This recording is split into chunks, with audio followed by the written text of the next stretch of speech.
फेर कर सेवा करेंगे ना, वो बेचारी गौ माता निर्बोली जीव है, बोल करके तो कुछ नहीं कह सकती, लेकिन वो गौ माता अपने शरीर से इशारा करेगी। जैसे ये हाथ फेरेंगे वो गौ माता तुरंत अपना पूंछ ऐसे ऊपर उठा करके हमें संकेत करती है। अरे भक्त, मैं बोल कर तो नहीं बता सकती, लेकिन अपनी पूंछ उठाकर ये संकेत कर रही हूँ कि जिस प्रकार तू मेरी सेवा कर रहा है और मैंने ये पूंछ उठाई है ना, तेरा परिवार जब वैतरणी के पास आएगा मैं इसी प्रकार पूंछ उठाकर तैयार मिलूंगी और तुझे वैतरणी पार लगा दूंगी। आपके आसपास भैंस भी होगी, उसके ऊपर भी प्रयोग करना, क्या पता भैंस आपको वैतरणी पार लगा दे। उसकी पीठ पर भी हाथ फेरना, भैंस की पीठ पर हाथ फेरेंगे तो भैंस भी बोल नहीं सकती, लेकिन भैंस भी इशारा करेगी। भैंस की पीठ पर हाथ फेरते ही भैंस क्या करती है, पूंछड़ा घुमाकर जोरदार गाल के ऊपर तमाचा मारेगी, गाल लाल कर देगी। भैंस कहेगी अरे भैया मेरे चक्कर में पड़ेगा, ऐसे यमदूतों की मार खाएगा, मेरा पूंछड़ा तुझे वैतरणी पार नहीं लगाएगा। आपके आसपास बकरी भी होगी, कई लोग बकरियां पाल रहे हैं, उसकी पीठ पर भी हाथ फेरना, क्या पता बकरी आपको वैतरणी पार लगा दे। उसकी पीठ पर हाथ फेरेंगे तो वो भी इशारा करती है। बकरी की पीठ पर हाथ फेरते तो बकरी क्या करती है, दोनों टांगों को चौड़ा करके पूंछ को टांगों के बीच में छिपा लेती है। बकरी कहेगी अरे भैया मेरी पूंछ तेरे पकड़ में ही नहीं आएगी तो वैतरणी पार कैसे लगाएगी, गौ माता की शरण में जा।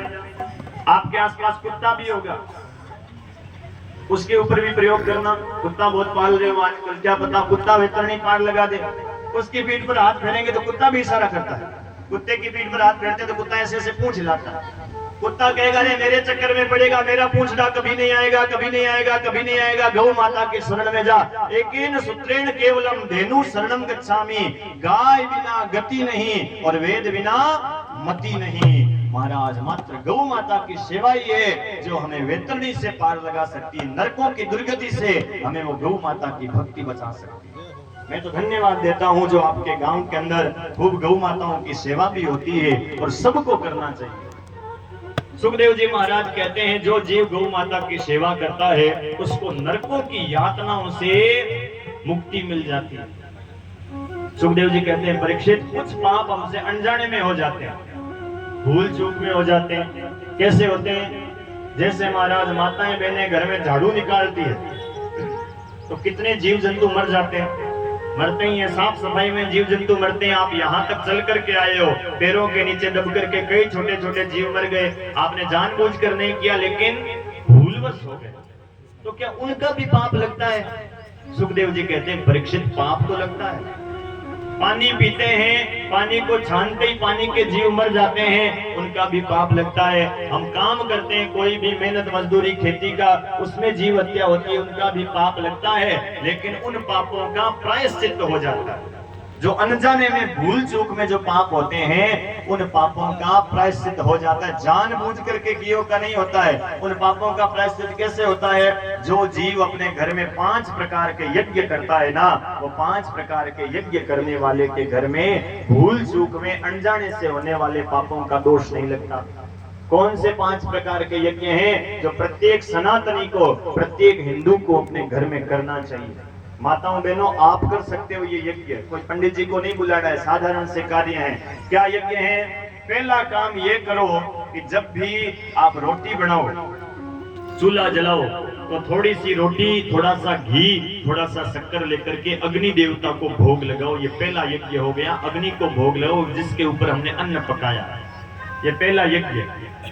दूसरा यज्ञ क्या करना है, जब भी रोटी बनाओ, पहली जो बढ़िया रोटी हुए वो बढ़िया सी पहली सी रोटी थोड़ा सा घी लगा करके गौ माता के लिए निकालो। बीच की रोटियां जो हुए वो परिवार के लोगों को, बच्चों को जिमाओ, और अंतिम रोटी जो हुए वो कुत्ते के लिए निकालो। कुत्ता भी बेचारा बिना झोड़ी का फकीर होता है, उसको भी रोटी देने का हमारे शास्त्रों में विधान है, लेकिन कुत्ते की रोटी पहली नहीं है। अंतिम रोटी जो है कुत्ते के लिए निकालो, और पहली रोटी जो है वो रोज अपने घर से एक रोटी गाय के लिए निकालो। कितनी माताएं बैठी है भाई यहाँ पर जो गाय के लिए रोटी निकाल रही है? देखो, झूठा हाथ खड़ो करोगे ना तो ऐसे ही रह जाएगा, हाथ नीचे नहीं होगा, झूठा मत करना। हाँ भाई, धन्यवाद भाई, लोहा की माताएं तो निकालती। कई जगहों पर शहरों में कथा करने जाते हैं, देखते हैं भाई, गाँव में तो नहीं है, शहरों में देखते हैं, जैसे ही माताएं बहनें रोटी बनाती है ना, गरम गरम रोटी बनाते ही सबसे पहले अपने पतिदेव को बुलाती है। सुनो नहीं, लो फटाफट जिम लो थे। पहली रोटी किसकी होती है? गाय की। और महाराज खिलाती किसको है? घर वाले को। फिर महाराज स्वभाव भी गाय के जैसा बिल्कुल सीधा साधा रहता है। बीच की रोटियां बच्चों को जिमाती है, अंतिम रोटी जो बचती है ना वो खुद बैठ करके खा लेती है। अंतिम रोटी किसकी थी? कुत्ते की। तो फिर महाराज स्वभाव भी वैसा ही रहता है, दिन भर वो लाओ वो लाओ वो। माताओं ये तो हंसने की बात है, लेकिन नियम क्या लेना है ध्यान रखो। पहली रोटी गाय के लिए निकालो, हर घर से एक रोटी गाय के लिए। आपके आसपास गाय है तो खिलाओ, नहीं तो गौशाला जाओ दर्शन करने के लिए, वहां जाकर के दे करके आओ, लेकिन एक रोटी हर घर से गाय के लिए निकालो। कितने यज्ञ हो गए? 2 यज्ञ हो गए। 5 यज्ञ बता रहा हूँ, ध्यान देना। और जो अपने घर में ये 5 यज्ञ करता है उसके घर में अनजाने में भूल चूक में होने वाले पापों का प्रायश्चित हो जाता है। तीसरा यज्ञ क्या करना है? थोड़ा सा अनाज ले, जितनी आपकी शक्ति हुए, किसी की बराबरी नहीं है। आधा किलो, 100 ग्राम, 200 ग्राम, 50 ग्राम, 10 ग्राम, 1 मुट्ठी, आधी मुट्ठी, जितनी शक्ति हो उतना अनाज ले और पक्षियों के लिए रोज चुग्गा डालो, दाना डालो। ये तीसरा यज्ञ हो गया। चौथा यज्ञ क्या करना है?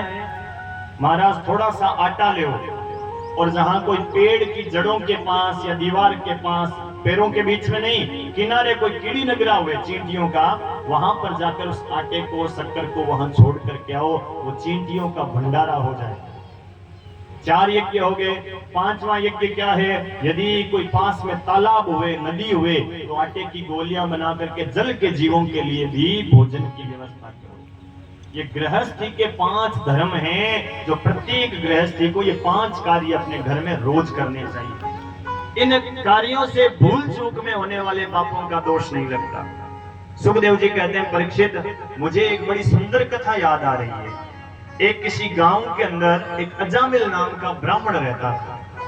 बड़ा संतोषी, परिमित भाषी, सीधा ब्राह्मण था। अपनी धर्म पत्नी के साथ बैठकर भगवान का भजन करता। एक बार वो अजामिल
Oh,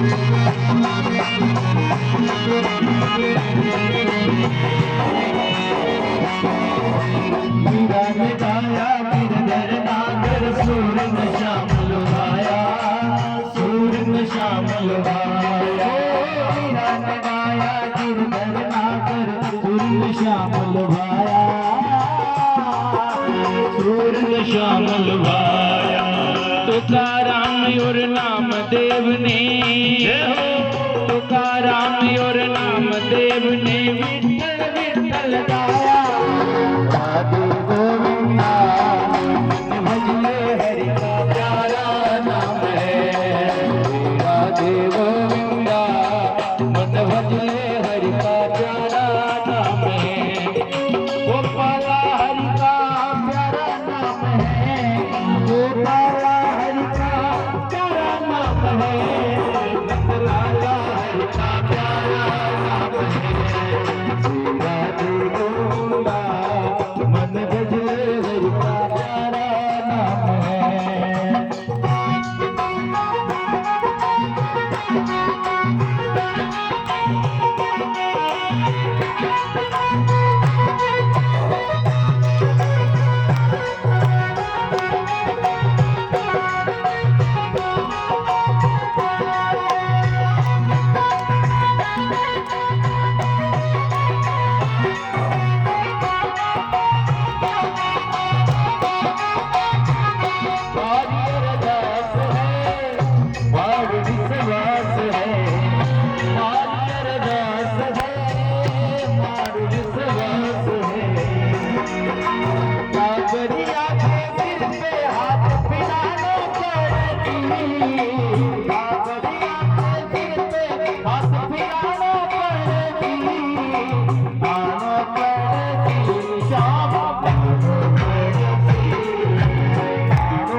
बोलिए भागवत महापुराण की।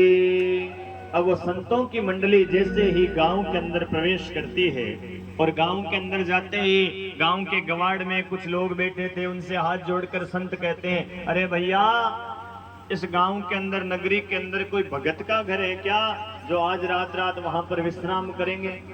अब वो संतों की मंडली से वो युवा बच्चे बैठे थे, मजाक करने लगे। वो सोचने लगे ये साधु महात्मा तो रोज आ जाते हैं कथा कीर्तन करने के लिए, इनको आज कोई ऐसा घर बताएंगे कि वापस तो गांव में नहीं आएंगे। वो युवा कहते हैं, अरे भैया हमारे गांव में एक बहुत बड़ा भगत रहता है और उस भगत का नाम है भगत अजामिल, खूब सेवा करेगा आपकी और भगवान ने चाहा ना तो आपको दक्षिणा और दे देगा। अब संतों की मंडली ने विश्वास कर लिया, अजामिल के घर चले गए, दरवाजा खटखटाया, अरे भगत अजामिल घर पे है क्या भगत अजामिल। अब अजामिल तो बाहर कहीं लूटपाट करने डाका डालने गया हुआ था, उसकी वो पत्नी वो वेश्या घर में अकेली थी। वेश्या ने दरवाजा खोला, संतों का दर्शन किया, दर्शन करते ही वेश्या का भाव बदल गया। वेश्या कहती, बाबा आपको किसी ने गलत जगह बता दी है, ये घर तो अजामिल का ही है, लेकिन मेरा पति कोई भगत भगत नहीं है, मेरा पति तो बहुत बड़ा लुटेरा है, डाकू है, आप जैसे भोले भाले संतों को लूटता फिरता है। और बाबा मैं उसकी पत्नी एक वेश्या हूँ, मेरे हाथ का तो आप पानी भी नहीं पी सकते, इसीलिए बाबा आप कहीं और चले जाइए। संत जाने लगे तो वेश्या के मन में विचार आया, देखो देखो आज पहली बार संत ब्राह्मण दरवाजे पर आए हैं और कहते हैं कि दरवाजे पर आया हुआ संत ब्राह्मण कोई मांगने वाला भिक्षुक आवे तो उसको खाली नहीं निकालना चाहिए। यदि खाली निकाला है ना तो खाली जाता नहीं है वो, आपके घर का गवाड़ी का जो पुण्य होता है ना, वो पुण्य उसके पीछे पीछे रवाना हो जाता है। वो पुण्य सोचता है भाई मेरी यहाँ आवश्यकता ही नहीं है, कोई देख करके क्या करूं। वेश्या ने सोचा गवाड़ी का धर्म चला जाएगा, पुण्य चला जाएगा। तो वेश्या हाथ जोड़ कर कहती है, बाबा मेरे हाथ का तो आप पानी नहीं पी सकते, लेकिन आज अब आ ही गए हो तो रात को बूढ़े बूढ़े ब्राह्मण हो कहाँ जाओगे, आज रात रात यहीं विश्राम कर लो। सामने कुआं है, कुएं के अंदर से पानी ले आओ, कुएं के पानी का दोष नहीं लगता। और उसके बाद मैं आपको सूखी रसोई दे देती हूँ, आटा दाल चावल घी शक्कर, और आज रात रात यहीं विश्राम करो, प्रसाद बना करके पाओ। संतों ने सोचा कोई बात नहीं बेटी। संत सोचने लगे भाई ये वेश्या है तो गांव के लिए, हम तो संत हैं और हमारे लिए तो बेटी के समान है, और बेटी बाप को भोजन जिमा उसमें तो कोई दोष है नहीं। संत कहने लगे ला बेटी आज आज तेरे घर का ही अन्न खा लेते। उस वेश्या ने सूखी रसोई सीधा भात दे दिया। अब महाराज संतों ने भोजन प्रसाद बनाया और प्रेम से पाने लगे। तभी महाराज वो डाकू ओझा मिला गया, उनकी पोटली लिए हुए, और साधु महात्माओं को दरवाजे के आगे देखा, आग बबूला हो गया। अरे इन साधुओं को, महात्माओं को, पंडितों को यहाँ किसने बुलाया है? यहाँ कोई भंडारा चल रहा है क्या? यहाँ कोई चौमासा चल रहा है? भागो यहाँ से, नहीं तो ये तलवार जानते हो टुकड़े टुकड़े कर दूंगा। चिल्लाने लगा, गालियां निकालने लगा। अजामिल समझ गई मेरा पति आ गया, बेचारे संतों को मारेगा, साधुओं को मारेगा। वो वेश्या दौड़ कर आई, चिल्लाने लगे, रे चुप हो जाओ, क्यों चिल्ला रहे हो बेचारे महात्माओं को? मेरे कहने से यहाँ पर आए हैं और हाँ आज आज यहीं पर रहेंगे, आप अंदर चलिए चुपचाप, कुछ बोलने की आवश्यकता नहीं है। इतना कहते ही वो अजामिल तो भीगी बिल्ली के समान अंदर चला गया। एक उसके अंदर अच्छी बात बहुत थी। क्या अच्छी थी? वो बाहर बहुत बड़ा डाकू लुटेरा था, लेकिन घर के अंदर आता था ना तो महाराज वो बिल्ली बन जाता था। घरवाली से डरता बहुत था, जैसे आजकल वाले के युवा बच्चे डरते हैं ना। पर भाई समय ऐसा आ गया है, एक फायदे की बात बताऊं, बुरा मत मानना, लेकिन भाई आजकल थोड़ा थोड़ा इन देवियों से डरने में ही फायदा है। गृहस्थी की गाड़ी ठीक ठीक चलानी हुए ना तो थोड़ा थोड़ा डरने में फायदा ही होता है। कई कई लोग डरते बहुत हैं। अब एक कोई कथा याद आ गई, कह तो क्या, अब महाराज एक कोई अजामिल जैसा ही कोई भगत था, अपनी घरवाली से डरता बहुत था। शाम को आता बेचारा चुपचाप भोजन करके सो जाता। एक दिन बाहर से थका हुआ आया, घरवाली ने भोजन बना करके थाली को सामने रखा। बेचारी ने भोजन बढ़िया बनाया था, लेकिन जल्दबाजी में क्या हुआ कि रोटी के ऊपर वो घी लगाना भूल गई और लुक्खी रोटी ला करके थाली पर सामने रखी। अब दिन भर काम करे, शाम को लुक्खी खाने को मिले, गले से नीचे नहीं उतरती। वो एक बार तो रोटी को देखता है, एक बार रसोई के अंदर देखता है। रसोई के अंदर वो घरवाली रोटियां बेल रही थी। फिर रोटी को देख के बोले लुक्खी तो है, खाऊं कि बुलाऊं कि आवाज लगाऊं क्या? फिर हिम्मत करके कहता है, अजी सुनती हो, शायद भूल गई होगी आप, जानबूझ कर तो नहीं भूल गई होगी, थोड़ा रोटी पर घी नहीं लगाया, घी लेकर के आओ ना अंदर से। अब महाराज वो परेशान हो रखी थी गर्मी में, वो कहती घी मांग रहे। रसोई के अंदर से घी तो लाई नहीं, बेलन हाथ में थी, बेलन लेकर के आ गई। भोजन कर रहे के सिर के ऊपर धड़ाम से बेलन की मारी। अब बेलन के सिर पर पड़े तो वो इतना सा हो जाता है, क्या कहते हैं उसको मारवाड़ी में, गुमड़ा, गुमड़ा हो गया। अब महाराज बेचारा चुपचाप भोजन करके सो गया। सवेरे उठा, नहा धोकर काम पर गया तो उसे उसका मित्र मिला। वो मित्र कहता, अरे भैया क्या हुआ, कल यहाँ से गया था, बड़ा अच्छा भला था, और ये माथे पर, ये सिर पर चोट कैसे लगी, ये गुमड़ा कैसे हुआ? तो अब उस मित्र को ऐसे कैसे बोल दे कि भाई घरवाली ने मार दिया, तो बात को बदलता है। वो कहता है, देख भैया अब तुझसे क्या छिपाऊं, तू तो मेरा मित्र नहीं, तू तो मेरा भाई है भाई, तुझसे कोई बात नहीं छिपाऊंगा। ये गुमड़ा ऐसे हुआ, मेरी घरवाली है ना, मेरे घर की साफ सफाई बहुत रखती है, दिन में 2 बार घर को पानी से धोती है। शाम को मैं गया था, उस समय उसने पूरे घर को पानी से धो रखा था और मुझे पता नहीं चला, सीढ़ियों के ऊपर पानी गिरा हुआ था और मैं अंदर प्रवेश करने लगा। उसी समय पानी पर मेरा पैर गिरा और पैर फिसला और फिसलते धड़ाम से गिरा और गिरते ही माथे में चोट लगी, उससे ये गुमड़ा हो गया। तो वो दूसरा मित्र क्या कहता है, अरे इतनी सी बात, अरे चोट लग गई तो इस चोट के ऊपर घी लगाना चाहिए था ना, घी लगाता तो ठीक हो जाता। वो कहता है घी की तो समस्या है, घी नहीं मांगता तो गोमड़ा भी नहीं होता, घी की तो समस्या थी सारी। कई कई लोग डरते बहुत हैं, वो अजामिल अजामिल अच्छा अच्छा आपने बुलाया, कोई बात नहीं, 2-4 महीने इनको यहीं पर भजन सत्संग कराओ, कथा कीर्तन कराओ, लो हमें कराओ। अब महाराज वो संतों की मंडली ने भोजन किया, सवेरे जाने लगे संत महात्मा। संतों ने सोचा भाई जिसके घर का हमने अन्न खाया है और उसका कल्याण नहीं करें तो हमारे ऊपर भार होगा। देखो एक बात ध्यान देना, संत ब्राह्मण किसी के घर का अन्न खाते हैं तो भगवान से उसके घर के लिए प्रार्थना जरूर करते हैं। बचपन के अंदर हम गुरुकुल में पढ़ाई किया करते थे, विद्यालय के अंदर, गुरुकुल के अंदर जहां से हमने शिक्षा ग्रहण की, वहां पर लोगों का निमंत्रण आता भोजन का गुरुकुल के अंदर, और हम लोगों के घर भोजन करने जाते तो हमें गुरुजी कहते बेटा हम ब्राह्मण हैं और हमें भोजन का भार अपने ऊपर नहीं रखना है, इसलिए जिसके घर का भोजन किया है उसके लिए 10-10 गायत्री की माला फेरो। जिसके घर भोजन करते उसके लिए 10 माला हमें गायत्री की फेरनी पड़ती थी। तो संत ब्राह्मण किसी के भोजन करते हैं तो परमात्मा से प्रार्थना करते हैं कि भगवान भाई इसके घर का कल्याण हो, इसने हमें अन्न दिया है। संतों ने सोचा इसका कल्याण कैसे करें, ये तो डाकू लुटेरा है, बात मानेगा नहीं। सवेरे जाते समय संत कहने लगे अरे अजामिल बाहर आ। तो अजामिल कहता अब क्या चाहिए? तो वो संत कहने लगे कि हम 10 ब्राह्मण हैं और हमने तेरे घर का अन्न खाया है। देख संत को ब्राह्मण को भोजन जिमावे ना तो भोजन के बाद में ₹1-2 दक्षिणा देनी पड़ती है। बिना दक्षिणा का भोजन सफल नहीं होता है। मंदिर में आटा चढ़ावे तो 1 चिमटी नमक डालना चाहिए। कोई वस्त्र का दान देवे, कोई वस्तु का दान देवे, उसके साथ में ₹1-2 दक्षिणा का दान देना चाहिए, तब वो फलीभूत होता है। हमने अन्न खाया, हमें दक्षिणा दे। दक्षिणा का नाम लेते ही तलवार निकाली अजामिल ने और कहा तलवार दिखा करके भूतों से ही पूत मांगते हो, ये देखते हो दक्षिणा, यही दक्षिणा है मेरी सबसे बड़ी, भागो यहाँ से, नहीं तो ये लोटा सोटा तंबूरा चिमटा भी यही रखना पड़ेगा। वेश्या पास में खड़ी थी, वेश्या कहती अरे ऐसे बात करते हो संतों से, दक्षिणा ही तो मांग रहे हैं, हमारे घर में कोई कमी थोड़ी, दे दो दक्षिणा। अजामिल कहते अच्छा अच्छा बाबा कहिए क्या चाहिए। संत कहते हैं मैं रुपयों पैसों की दक्षिणा नहीं चाहिए अजामिल, तो हमारी एक बात मान लो। बोले क्या बात माने? संत कहते हैं कि तुम्हारे संतान कितनी है? बोले 8-9 बच्चे हैं। संत कहते हैं बुला तो, क्या नाम रखा अपने संतानों का? अब महाराज वो तो पापी आदमी था, नाम भी पाप के ऊपर रखा। अपने बच्चों को बुलाने लगा, अरे पप्पू सप्पू बबलू सबलू चिंटू पिंटू मिंटू आओ महात्मा जी को प्रणाम करो। अब महाराज वो संत कहते हैं राम राम राम चिंटू पिंटू सिंटू पिंटू बबलू सबलू डबलू ये क्या नाम रखे?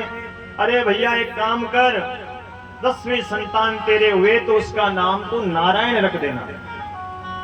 अब महाराज वो कहने लगे कोई बात नहीं नारायण रख देंगे। संत तो चले गए, लेकिन महाराज जो 10वीं संतान हुई, पुत्र जन्मा, उसका नाम अजामिल ने नारायण रख दिया। अब हर काम के अंदर वो अजामिल और अजामिल की पत्नी वो वेश्या बार बार कहती बेटा नारायण। अब संतों का दिया हुआ नाम था इसलिए उस बालक से उन दोनों का स्नेह ज्यादा हो गया, प्रेम ज्यादा हो गया। हर काम में कहते बेटा नारायण यहाँ आओ, बेटा नारायण वहां जाओ, बेटा नारायण सो जाओ, बेटा नारायण उठ जाओ, बेटा नारायण दूध पी लो, बेटा नारायण भोजन कर लो, बेटा नारायण ऐसे मत करो, बेटा नारायण वैसे मत करो, बेटा नारायण इधर आओ, बेटा नारायण वहां जाओ। दिन भर नारायण नारायण नारायण नारायण नारायण नारायण की रट लगाए रहते। अंतिम समय आया, अजामिल का मरने वाला था, जीवन भर पाप किए थे उस दुष्ट ने, और महाराज यमराज के 4 काले काले दूत गले में फांसी का फंदा डाल करके खींच करके अजामिल को लेकर जाने लगे। और जब प्राण निकलते हैं बड़ी तकलीफ होती है। वो अजामिल चिल्लाने लगा, छटपटाने लगा। पास में बेटा नारायण खेल रहा था। अजामिल जोर से चिल्ला कर कहता है, अरे नारायण मेरी रक्षा करो, नारायण मैं मर रहा हूँ, नारायण ये मुझे मार देंगे, नारायण मुझे बचा ले, नारायण मेरी रक्षा कर दे। उस बेटे नारायण ने तो अजामिल की बात सुनी नहीं। वैकुंठ के नाथ भगवान नारायण ने अजामिल की वाणी को सुन लिया। भगवान ने अपने 4 पार्षदों को भेजा। उन 4 पार्षदों ने उन यमदूतों को मारकर भगाने लगे। यमदूत कहते, अरे भैया क्या कर रहे हो? बोले, इसने मरते समय नारायण का नाम लिया है, इसलिए आप इसको नरक नहीं लेकर जा सकते। अजामिल कहते हैं, भैया गलत सुना है आपने, इसने नारायण वो भगवान का नाम नहीं लिया, इसने तो अपने बेटे का नारायण नाम लिया है। यमराज के दूतों से वो पार्षद कहने लगे, अच्छा एक बात बताओ भाई, इसका बेटा तो कल हुआ है नारायण, इसका बेटा नहीं जन्मा था तो नारायण नाम किसका था? बोले पहले तो नाम भगवान का था। अच्छा, इसका बेटा तो कल को चला जाएगा संसार छोड़ करके, और नारायण नाम किसका रहेगा? बोले भगवान का रहेगा। तो वो पार्षद कहते हैं बेटे का नहीं, इसने भगवान का ही नारायण नाम लिया है। मरते समय बेटे के बहाने से भी नारायण नाम लेवे, उसको नरकों में नहीं लेकर के जा सकते। यमराज के दूत चले गए। सुखदेव जी कहते हैं परीक्षित, मरते समय नारायण का नाम लेने से उस अजामिल का एक बार नरकों से कल्याण हुआ। मुक्ति तो बाद में भक्ति करने से हुई थी, लेकिन एक बार वो नरकों से छूट गया। सुखदेव जी कहते हैं परीक्षित, यदि पुत्र के नाम से भी किसी का कल्याण हो सकता है, तो हम यदि श्रद्धा से, उस दुष्ट ने इतने पाप किए थे उसका भी कल्याण हो गया, तो हमने तो इतने पाप किए भी नहीं है, हम यदि श्रद्धा से नाम लेवें तो हमारा कल्याण क्यों नहीं हो सकता? भगवान का नाम ऐसा है जो हजारों पापों को जलाने का काम करता है। भगवान के नाम में इतने सामर्थ्यता है। भगवान कहते हैं मेरा नाम भाव कुभाव अनख आलसहु, नाम जपत मंगल दिसिदसहु। कोई भाव से नाम लेवे या कुभाव से लेवे, भगवान का नाम तो दसों दिशाओं में मंगल ही मंगल करता है। क्रोध से भी नाम लेवे ना तो भगवान का नाम कल्याण करता है। और ऐसा ही एक भगवान का शत्रु और था,